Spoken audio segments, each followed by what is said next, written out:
Okay, I got my trailer up on blocks, all 6 wheels off the ground. Spent a lot of time here, extensively going through all the wiring, especially the braking system. I've been struggling with this since I've had the trailer, even though I had it professionally done 4 or 5 years ago. And I'm very confident that we have it right this time. In the process of rewiring with the help of a friend who's very good with electronics and electrical stuff, we rewired, and every time we made a change, we used one of these solder and seal wire connectors, where the solder actually melts the wires together, and then you get a shrink wrap that seals it very well. So this is a huge improvement, and almost all of the brake system has been replaced with these seals, and probably at least half of the wiring for the lights has been replaced. So that's a big upgrade, I think. Okay, I'm gonna spin these and just watch them brake.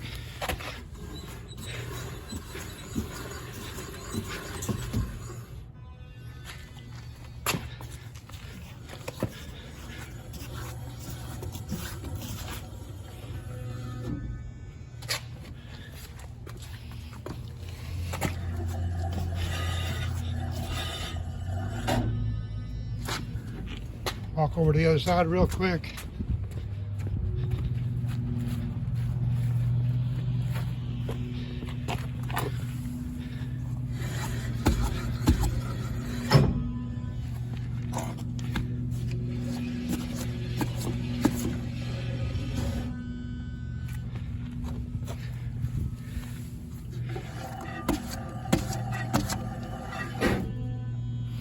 Okay. Now there's one other part to this. With the gooseneck, you're supposed to have this emergency brake. This is a cable that would be attached somewhere in your bed. God forbid you ever lost a trailer. It's supposed to lock all this up. Put a brand new battery in this, checked it all out, and it works. I'm gonna pull this. Pull that out, which is what would happen if your truck ever separated from your trailer, and the result is all the brakes are locked.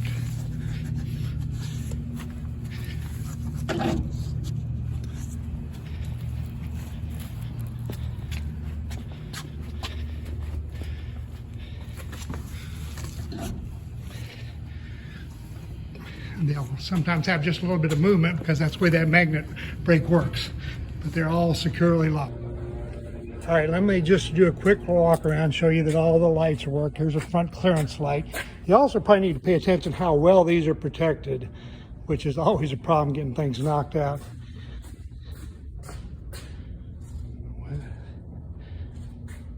Here's a side clearance light, which was just replaced by LED. I don't know how well you can tell how bright that is. There's a corner right there. The tail lights are both on, and they've been changed out to LED. You got these 3 clearance lights in the back. They're all on. The right and the left are LED. The middle one is not, but they're all new. Here's another corner light. Side clearance light, which is LED. And then a front clearance light. Everything's working. Again, all the ones that have been changed out to LED involve me using those new butt joints, which is an improvement in the wiring. Okay, we're going to check the turn signal. This should be left turn signal. We'll switch to right turn signal.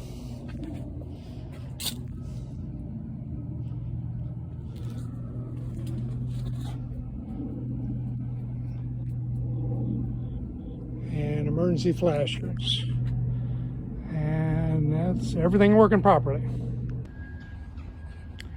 Let me talk a little bit about the tractor. This is a Kubota L3800, which is a more or less 38 horsepower tractor. Now, to be clear, I'm not selling this tractor, but I'm thinking that anybody would buy my equipment is probably going to buy a tractor and replace it, and I might have some suggestions. Suggestion number one would be to probably go a little bit bigger, something in the 45 to 48 horsepower range. My brother has a Kubota in that range, and it's a slightly bigger footprint, and I think would be a better match for the whole business. It would definitely do a little bit more with the dirt pan. This is kind of underpowered for the dirt pan, and it would also be a better match for the grapple bucket, which is a little oversized for this tractor. It all worked pretty well, but I think that would be a nice upgrade. His tractor has a little bit bigger footprint, but still compact and easy to get in and out, and I think would be an easy fit on the trailer still. I don't think that would be a problem at all. The additional weight of the tractor would probably be pretty insignificant, especially if you consider the fact that I have these extra weights added to the center of my tractor, and also that I've foam filled my tires, which add quite a bit of weight. So the net difference in weight would probably be insignificant, if any. Now I've done some things like I've added a canopy, I've added some extra toolboxes, which of course wouldn't be very necessary. My backhoe is an A-1, which is a Chinese backhoe. At the time I was getting started, I wanted to save a little bit of money. If I had to do it over again, I probably wouldn't. I think the Kubota backhoe would probably be a little bit better fit. This was specially made for my tractor, and it was a perfect fit. You would never want to consider getting a 3-point hitch backhoe because that would not hold up any real construction needs. Plus these, both the A-1 or a Kubota, would give you a subframe. You can kind of see that frame running up to the middle of the tractor. That strengthens your tractor quite a bit, which I think is a real plus with the type of stuff that I was doing with this. I have a thumb for my backhoe. I built it. It's a mechanical thumb. That can be handy at some times. That could be something you'd want to do or not. You could also make that hydraulic, but that would be a little bit more of a project. One thing that you would have to do in order to make all this work would be to add a third valve. Let's see if I can angle on this. This is a thumb control valve. It's an electric valve that I've added. It was $700-800. It was pretty expensive at the time. I put it on myself. It ends up coming out right here. This is the actual valve. And then I have hoses running to the front of my tractor. I have a coupling here because I bought a couple different size hoses to get the exact length that I wanted and matched them up. They were really pretty cheap. I made a little bracket here. I ran them through that bracket. I welded a little loop there to run them through. And I spent quite a bit of time trying to get them out of the way, a place where they wouldn't get damaged when I was just using the front bucket. I decided on this. I bought 2 extra couplings and just welded them to the frame. And so those are just snapped into those couplings right now, and they're completely out of the way. You do have to drill out those couplings. If you don't do that, you'll continue to get oil flow, and of course that would lose oil and make a mess. But it was a pretty easy project. Just weld them on there and drill out those balls inside.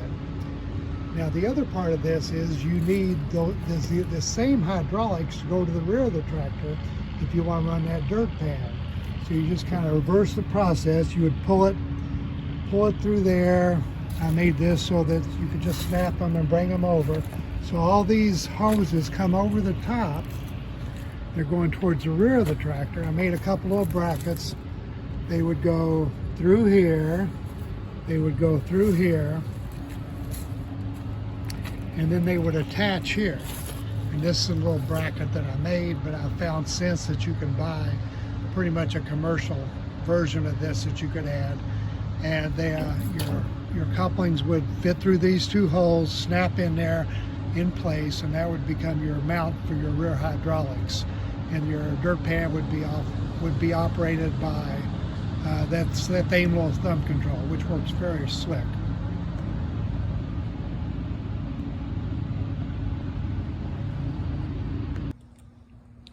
Here's one other thing I should have added to that previous video. You can see right now that my tractor's sitting with my bucket pretty much level on the ground, and that corresponds with this sight level right here. There's a washer that's welded to a bracket, and that white ring on the rebar is sitting right in that, and that's telling me from the tractor seat that my bucket's level. Now obviously I built this. If you buy a bigger version of a tractor, good chance that this will already be included in some form, this type of sight level. But it's something that's pretty necessary. It allows you to know when you're sitting level, if you're pushing dirt around, you're not gouging a yard or something like that. So something to consider. Another quick thought here about the tractor. When I first considered starting this business, I was thinking about a skid steer. A lot of the excavation business has gone to skid steers and excavators and that combination, and I'm glad I didn't. I think this is the right combination, the right piece of equipment for what I was trying to do. If I bought a skid steer, I probably would have bought a backhoe attachment, but that would involve all the time replacing the bucket with the backhoe and making the hookups and the labor and the time that goes with that. It's really hard to beat digging a hole, jumping to the other seat, and being able to take your front bucket and moving your dirt where you want it, or leveling the dirt. And as part of that, you do that with very, very little damage to the existing ground. Skid steers are hard on the terrain, and with the type of work that I did, being able to move dirt around in an existing home where the lawn was established a lot of times, and doing a minimal amount of damage was worth a lot to these people, and that's very hard to do with a skid steer. So I'd strongly recommend that a tractor loader backhoe is the way to go. I'm going to do a little walk around the trailer. This is the information that I got from the title. It's an 83 TriStar. The VIN number is the F328. The original plate is unreadable, so my trailer guy told me to do this. I wrote down that it was an 18,000 pound trailer. There are 3 axles. I think the 2 original axles are really 7,000 pounds apiece, but the tires are rated a little over 3,000, so I just decided to call them each 6,000. The mobile home axles, from my reading, are either 6,000 or 7,000 pounds, and those tires are actually rated at 3,500 pounds. So it's at least 18,000 pounds, probably closer to 19 to 20. The axles, when I bought the trailer, there were 2 axles, the 2 rear ones. I took it to my trailer guy. He kind of made sure the brakes were all working well.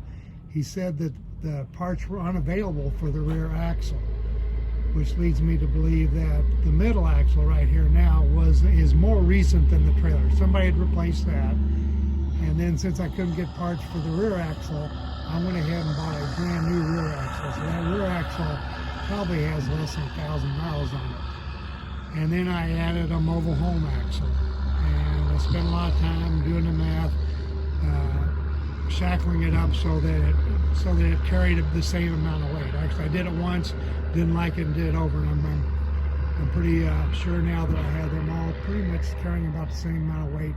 It pulls really well with that. If we go back to the front,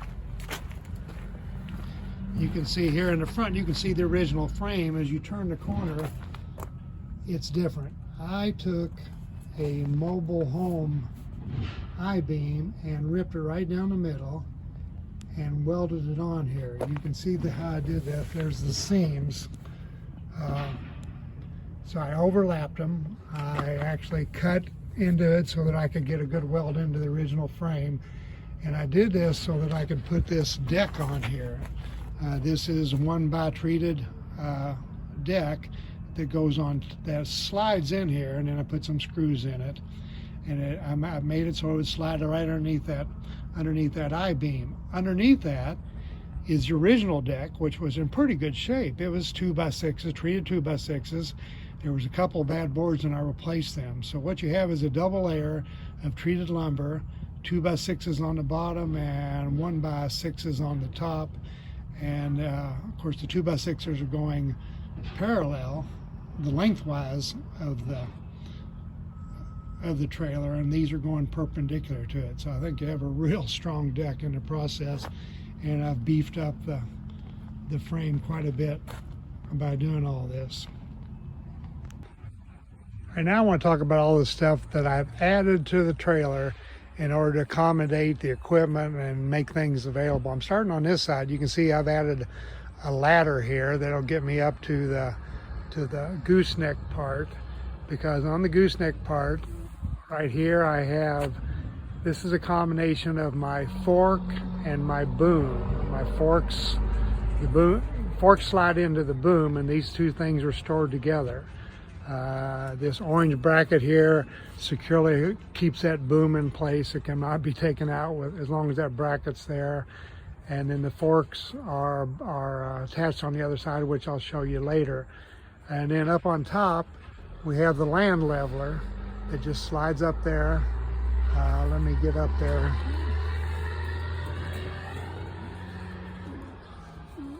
I've got a chain binder on this side and then another one in the front. And we pop both those chain binders, and it's securely attached to the top. You'll see me take all this stuff off, but this will kind of give you a better idea what's happening. Okay, I'm back here on the ground, but I'm gonna step up just to the corner here, stand on this corner of the trailer so we can get a little different angle. I'm looking down now between the wheels of the dirt pan, and you see that I have a large toolbox, and at the end of each toolbox is a 5-gallon diesel container that you can use to store fuel. Inside the toolbox I keep attachments for the boom, which would go, and there was also my arms for my 3-point hitch for my tractor, which of course wouldn't go, but you would probably store yours in there for your tractor for the same purpose. Also, here's the tooth bar securely attached. It will not jump out when traveling for sure. Let me get back down the ground. Take a look at how this dirt pan sits on here. There's kind of a guide, a bracket welded in here where I can get my wheels in there and back securely up against this pipe. And when I feel that is tight, then I can set everything up, get this chain, run it across here, and use a boomer to get that tight.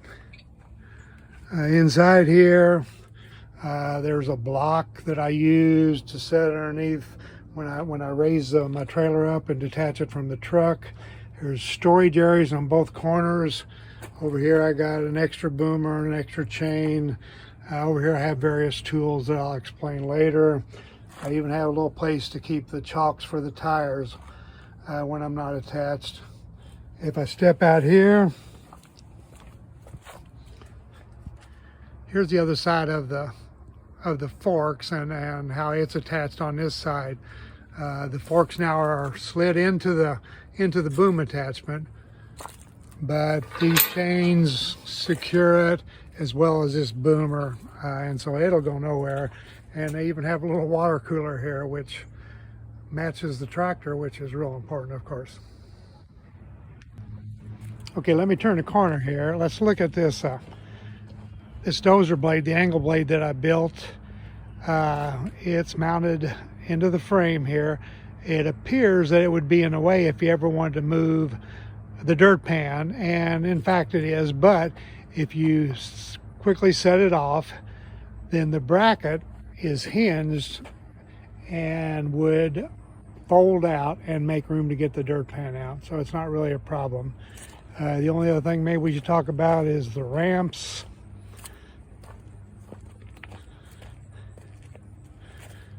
I've made the ramps wider to accommodate my narrow tractor, and you also see that there's an additional ramp bungeed on top, and this became necessary basically because my tractor, the backhoe, sits low and it sits pretty far back and it drags, and these ramps lock in securely and work very well.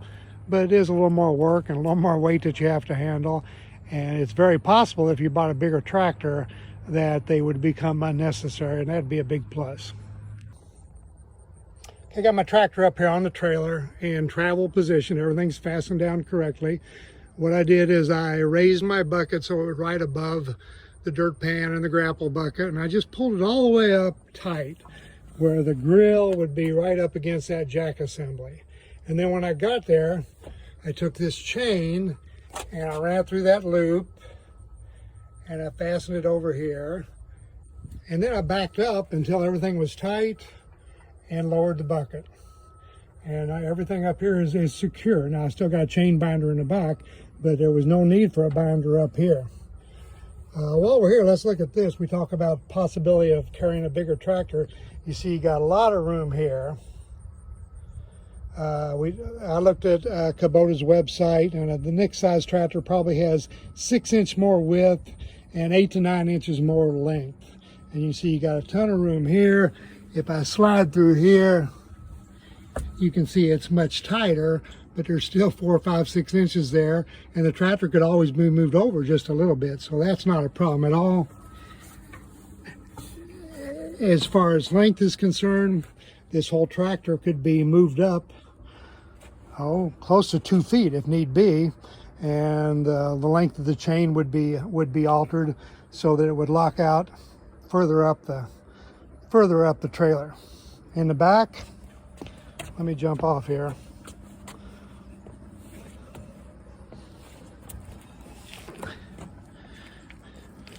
I take a chain. I've gouged a couple holes in the frame where my hooks will fit securely. I actually welded a little kind of a horn device right here so I could throw my chain over it. That's not necessary. There's other things you could do, of course, but that worked out pretty well. And then I have another place here where it's gouged. I hook my hook in there and I get my chain binder on there and pull it tight, and we're ready to go. I'm going to narrate over this part. This is real important. I have found that moving my equipment around, especially when I'm loading in a trailer and putting it in these upper positions, I put those locks down. Those handles just get in your way. Now keep in mind you don't have anything locked in, but it's very, very helpful just to get them out of the way. Okay, we'll speed up the process a little bit. I'm going to pick up my land leveling attachment.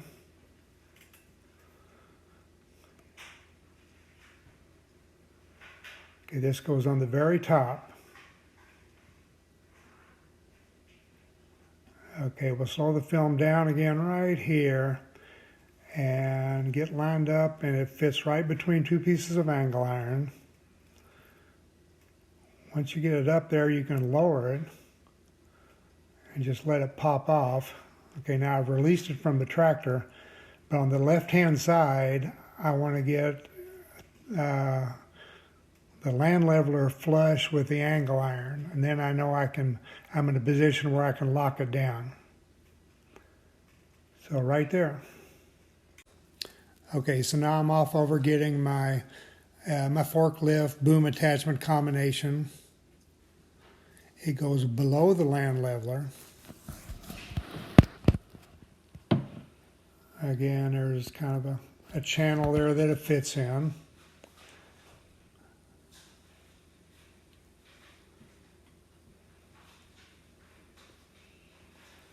And this takes a little practice, but it's really not too difficult.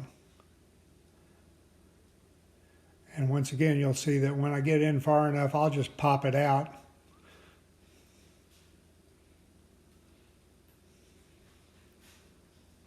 And just give it a good shove, because it's a natural stopping point right there. All right, now fastening it down. I got a small boom here. I get in position. Okay, I'm going to leave that, go to the other side. And I have this thing that, okay, on this side I have this little bracket that I've made. It's pretty obvious. It slides down between 2 holes. I got a little keeper that goes on the bottom. 2 little pins that pop, and that's all secure. Now pop to back to the other side. And get my cheater bar and pop that down, and everything's secure. Climb up to the top. Now we're actually going to fasten down the land leveler. Okay, so I've climbed up here and I got this little boomer that's already hanging from that chain. I get it in position and pop it, climb around. Why don't you come on around, come through the middle. All right. So I'm climbing over the top of my dirt pan. And another boomer, yeah, it actually hooks right into a groove. I think it's pretty obvious. And again, I'll boom this down. And we're good to go. Okay, we're going to fast forward this a little bit, but I think it'll be clear. I'm going to grab the grapple bucket, which is stored inside the dirt pan. Again, notice that my handles are down and out of the way. That makes it a whole lot easier to get in here, so they will not interfere. I'm going to back off.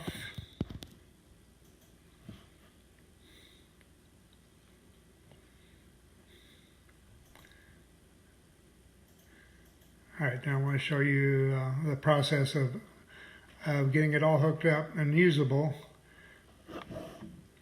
Now my handles are down, so the first thing I'm going to do is I'm going to pull those handles up. I pulled it up on that side.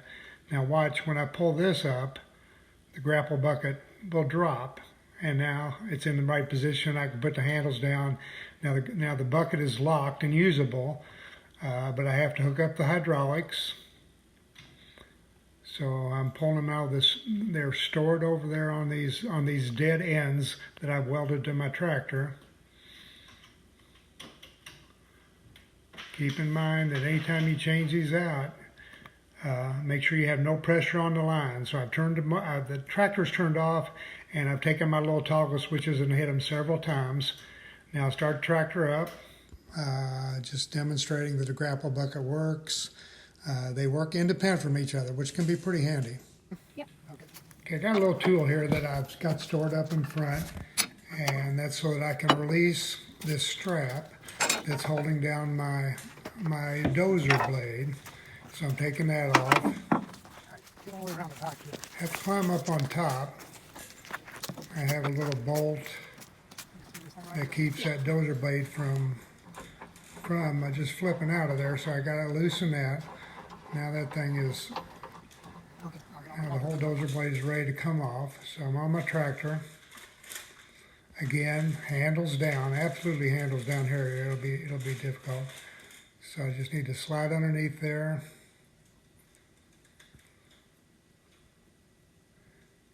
A little tricky.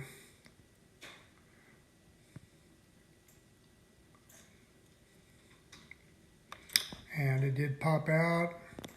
I'm going to bring it down, bring it out, set it down. Same process you saw before. I'm going to have to put it down, turn the tractor off, hit my toggle switches so that there's no pressure on those hydraulic lines, pull the handles up. When I pull the second handle up, you'll watch the blade shift down into position. Now lock it out and back to hooking up the hydraulics.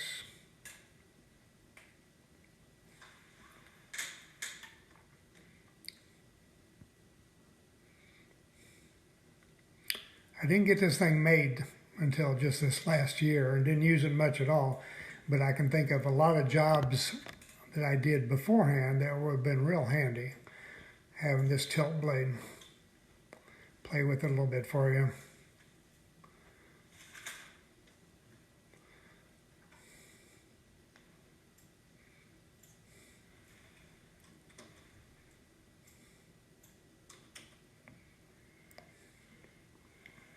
Again, this doesn't make the tractor a bulldozer, but if you're patient, you can do some pretty creative things with this blade.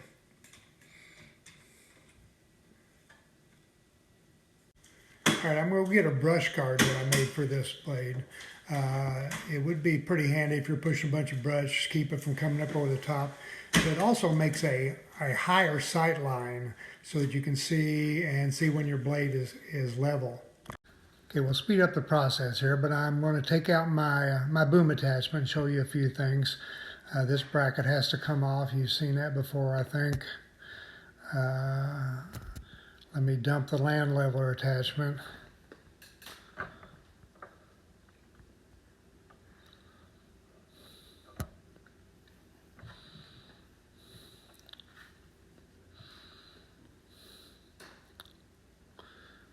Okay, so I'm going to pick up my fork attachment. Now I did have the handles up there because when stuff's on the ground it's fairly easy. But the handles down is something you want almost always when you're taking stuff off the trailer. Okay, so I locked it down. Okay, this part's a little tricky. Those forks will move around a little bit, and generally you have to get off the tractor, give it a shove, back the tractor up a hair. Alright, looks like I got them where I want them. And once they start feeding, you're in pretty good shape. So I'm going to push up tight. And then there's two safety chains. The safety chains are attached to the boom, and they come back and attach to the forks.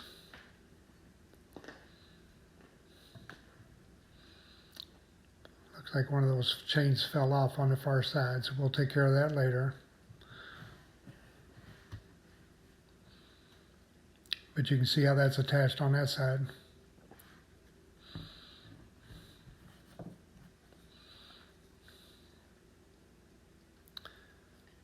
Alright, so I'm rehooking it up. Alright, I'm going to show you the options I can do with my boom attachment. I've hooked up the hydraulics, but you've seen that process several times. This is just my chains where I could grab most anything. I have 3 long chains and also 3 other hooks, and the whole thing will pivot. Gives you a lot of different possibilities there. And here you can see how the boom actually extends. So you get quite a bit of height out of this. Okay, I'll change up attachments here. Let me take this off. And the attachment I'm going to put on is designed to set trusses or something similar. We can slide this in here. Get it set.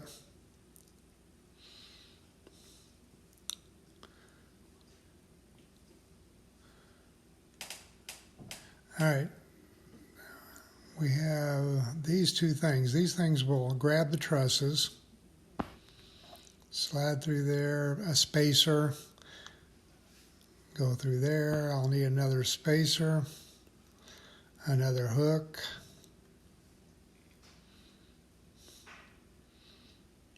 and a washer and a clip. And what you see is 2... Put it on right. That was backwards. Now what you have is 2 hooks that can be used to grab a truss, lift it up high, set it. No chains involved. Once the truss is set where you want it, if you just lowered it slowly, maybe retract your boom at the same time, you could just back away from it. All right, we'll do a double time on this one. This is me unloading my tractor, and of course loading would reverse the process. So that chain comes off. There was a boom on that, it came off. That's the only boom that's involved. I have to get up on the tractor, start it up, have to lift my front bucket so it doesn't interfere. And if I pull up just a little bit, there's a second chain and there's no boom there. I tightened that second chain by backing the tractor up. So I'll come back to that, but I get my ramps down. I can't get my ramps down until I pull the tractor up also. So there's these extensions that are necessary because the tractor drags when you take it off. Again, a little bigger tractor, a little different setup, they may not be necessary. So those pop down. Those feed into a pipe into pipe kind of thing where it just sleeved in there. You get them in tight. Okay, I need to walk around, and that chain's loose now, so I can just take it. It's fed through a clevis that I've welded to the front of the tractor. So that's all clear.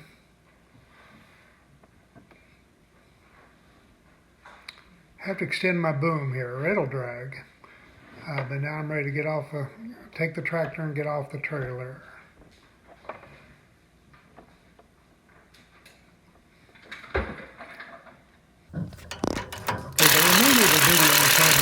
problem. This is not your computer doing this. So you decide to use them anyhow, and that's how to do it. I'm setting the dirt pan up so that I can unload it.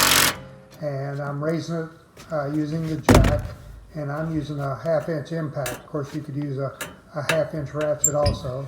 So once I get it raised up enough that I can straighten out the drawbar there, I'm going to take these straps and I'm going to thread it through the drawbar there, make a loop, pull it tight, and then I'll do the same thing to the other side, and I'll be ready to go get my tractor. Okay, so let's speed up the process on this. I've got my tractor. I'm going to bring it up, roll the bucket over a little bit, and then I will take these straps and just hook them onto the welded hooks on my bucket. Again, if you have a different tractor, just any kind of hooks here would work just fine. Okay, this needs to be back out of the way, so the bracket for the dozer blade needs to be popped up, and that gives me the full width of the trailer so that I can bring the dirt pan off. So I'm just going to lift it. Okay, so I'm just lifting, make sure everything clears, and slowly back it off. Okay, this video is me putting the little dozer blade, the tilt blade, and putting it in a bracket that mounts on the side of the trailer. Again, notice I put the handles down out of my way.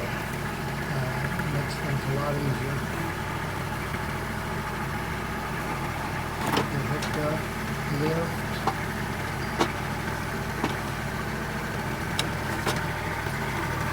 And we'll cover it over.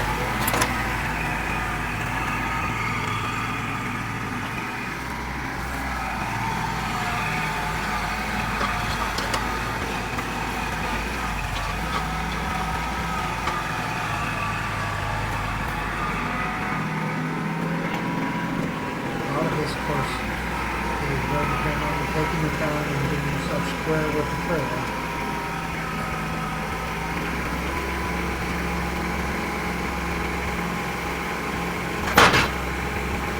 It has to be pushed back towards the center line of the trailer. And then by taking it and push it up so that the dirt pan out. So now I'm in position.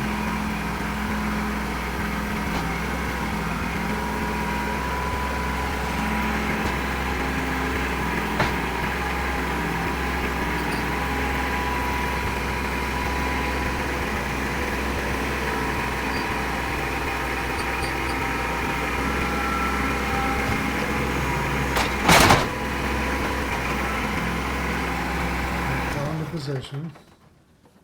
So I'm going to show you how to secure everything. Take this strap, take it over the top. There's just a hook there. So you'll start your strap, set your ratcheting device, and then that little strong arm tool. Pull that tight. Tighten up this little bolt again. And also there is a bolt up on top that when you run it in, it locks the blade down in position. And you should be ready to go. So here's some video. We'll double time, do it quickly. This is me just loading the dirt pan, which is more or less reversing the process you just saw, but it may be worth doing.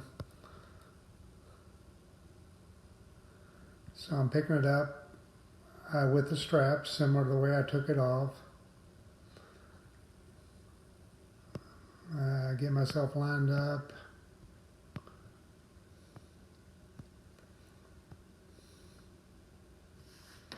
And start pushing it on.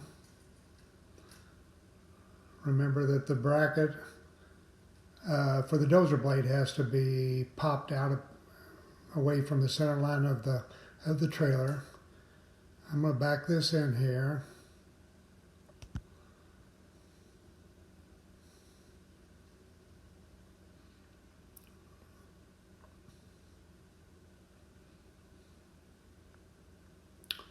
There's some brackets that are built that you can aim for to get your wheels of your dirt pan pushed back tight against them.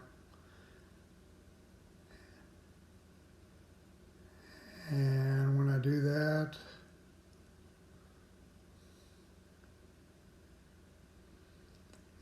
okay, I'll lower my bucket. Need a little more slack, it looks like.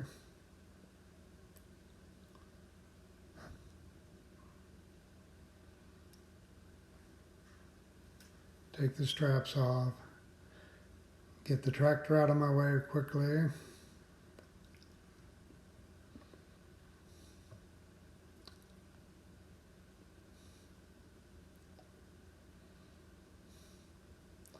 Okay, and then I'll take the straps off.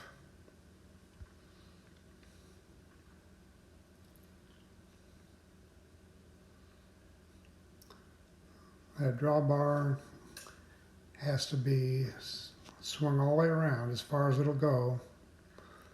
So get the hydraulic hoses back out of your way. Okay, so I'm pulling that drawbar as far back as it'll go. And I'm just going to take my impact and lower it till everything is flat on the deck of the trailer so my tractor will drive up over the top of it. Okay, I'm going to do this video in double time. This is me taking off all the attachments that are stored up in the gooseneck of the trailer. This binder pops off, and then there's these two safety chains that I'm popping off.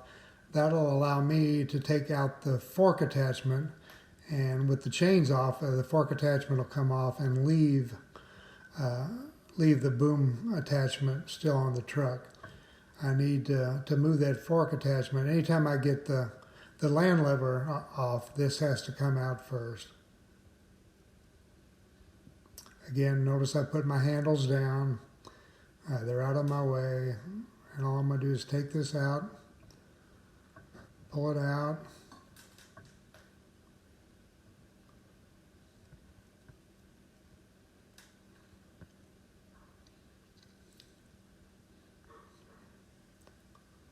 And then set it down. And then if I want the land lever attachment, I might go up on top. There's going to be a boomer on the left and a boomer on the right. That'll allow me to release all that. So I'll pop that off, climb around the other side.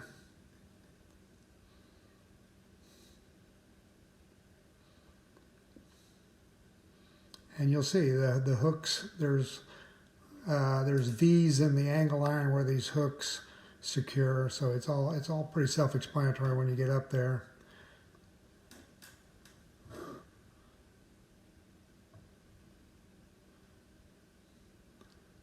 Get back on my tractor. Again, handles down out of my way.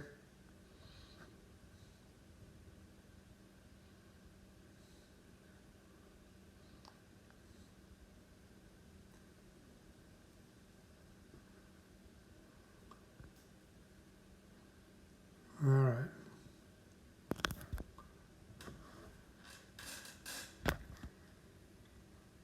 So I've turned off the motor, and then I've released the pressure on my lines. I pull my handles up on both sides.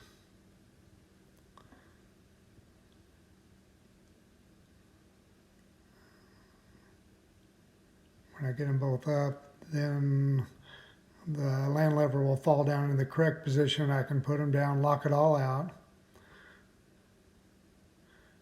And then I hook up my hydraulics.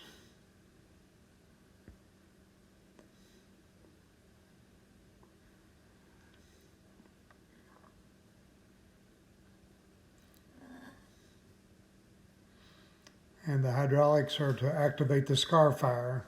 And I'll show you that right now they're out of the way, and now they're down where they would till the soil a little bit, make it easier for you to level.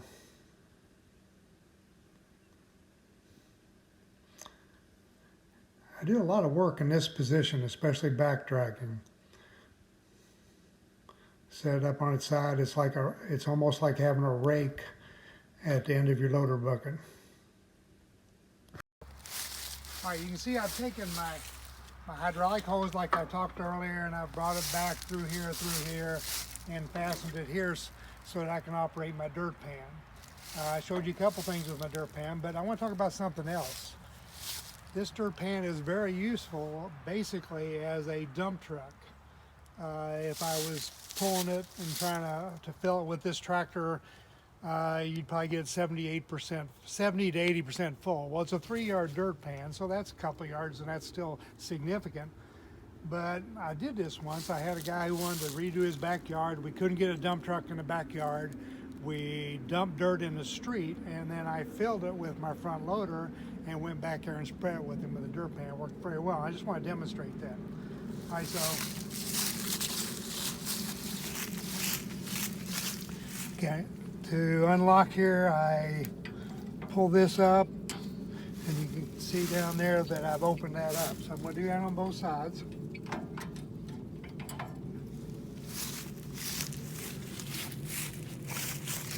I'm going to release pressure like I always do. This thing goes just pop right off.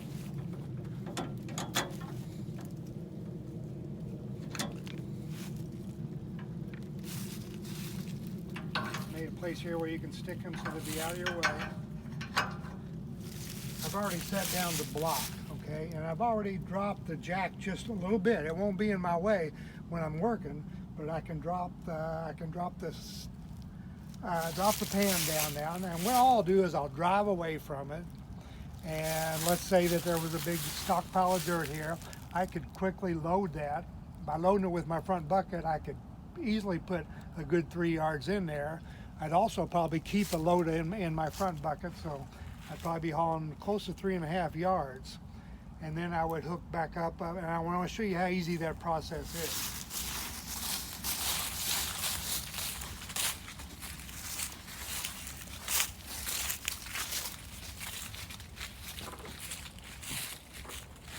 Just kind of focus right down there. All right.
All right, I would let that release, and then it comes back as a lock, so that thing cannot, the 3-point hitch cannot let go of that. Okay, so all I have to do is just hook this back up.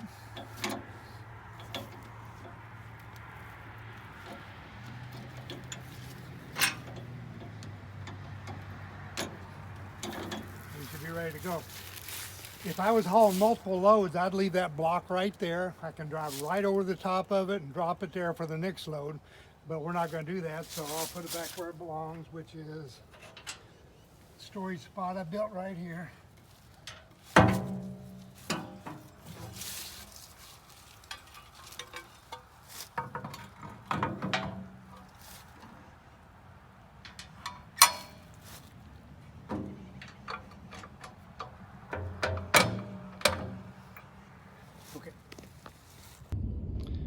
Okay, I'm not going to do any moving of dirt here, but I have it set down and kind of show you a couple things. I do feel there's quite an advantage to this type of dirt pan. One where you have both a hydraulic control using my thumb control that I showed you earlier, and also the 3-point hitch of the tractor. When you're loading a dirt pan, it has to gather the dirt and push it back. It also has to push it up quite a bit. But you can eliminate a lot of that by putting your 3-point hitch down very low and making the bottom of this dirt pan pretty much a level surface. Of course, at some point you'll start filling up and the tractor will start working harder, and you'll have to lift a little bit in order to continue to go forward and fill. It took me quite a while to figure this out. I tried to use my thumb control most of the time, but eventually I figured out that making those slight adjustments with your 3-point hitch works better than the thumb control. Okay, I have the blade and the heavy hitch and the whole assembly on here. Just a simple 3-point hitch setup, so I got it on there. There's 6 of these additional plates mounted on the blade. They weigh about 25 pounds a piece, so there's an extra 150 pounds. If you want the blade off, you would remove these, and then this would become something you could handle. You could just pull it off, and then you just have the heavy hitch, and it has a receiver hitch, so you could put a ball hitch or whatever you want on there. Obviously, there is no pivot to this blade, but the advantage of this blade is it sits close to the tractor, and if you're doing snow work, which is what I designed it for, you don't have to worry about something hanging out here like the backhoe. It's much easier. It's real easy to back right up to a garage door, drop your blade, pull the snow out far enough that you can get behind it and push with your front blade.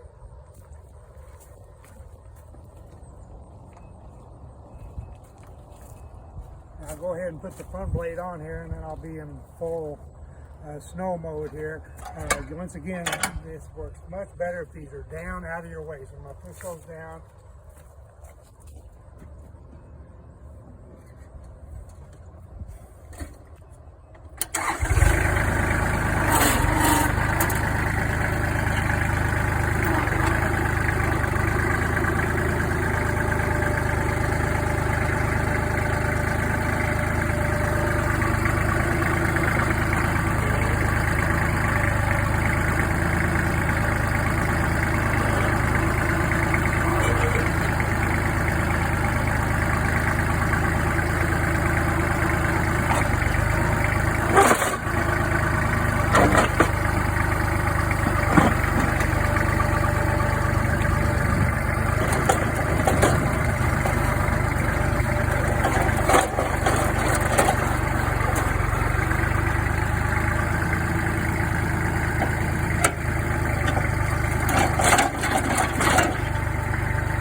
Okay, so hook up my hydraulics.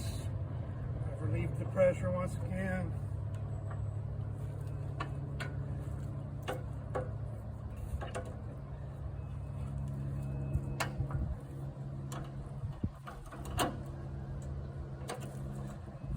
And I'll just show you the angle part and we'll be done.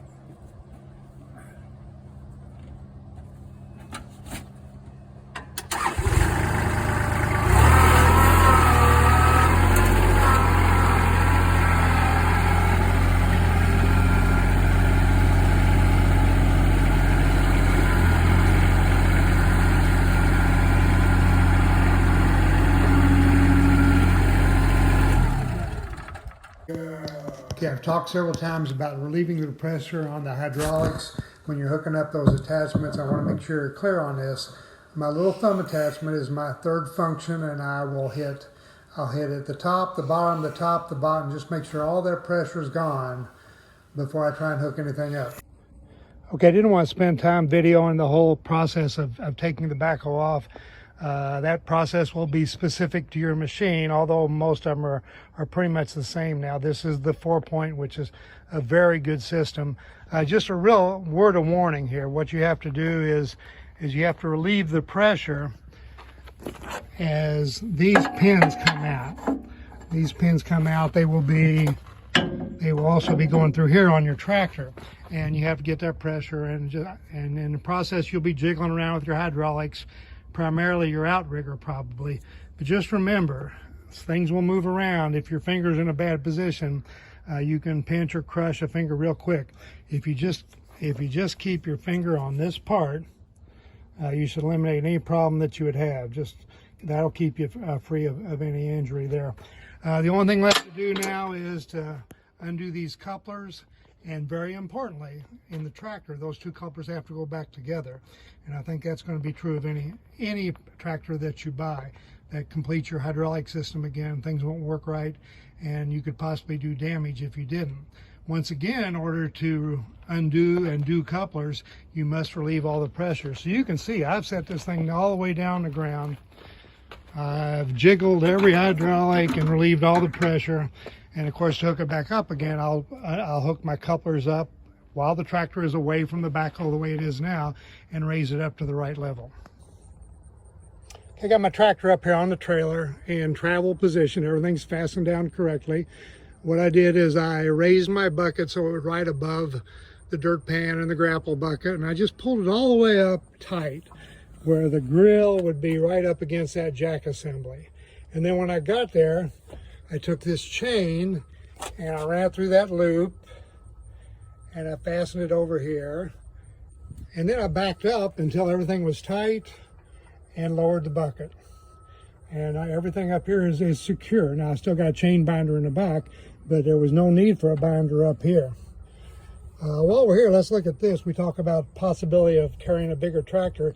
You see you got a lot of room here.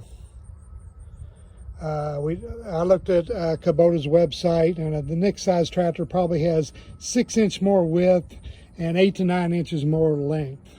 And you see you got a ton of room here. If I slide through here, you can see it's much tighter, but there's still 4, 5, 6 inches there, and the tractor could always be moved over just a little bit, so that's not a problem at all. As far as length is concerned, this whole tractor could be moved up close to 2 feet if need be, and the length of the chain would be altered so that it would lock out further up the trailer. In the back, let me jump off here.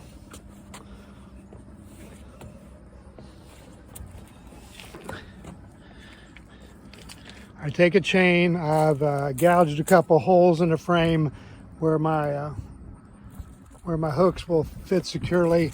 I actually welded a little kind of a horn device right here so I could throw my chain over it. That's not necessary. There's other things you could do, of course, but that worked out pretty well. And then I have another place here where it's gouged. I hook my hook in there and I get my chain binder on there and pull it tight, and we're ready to go.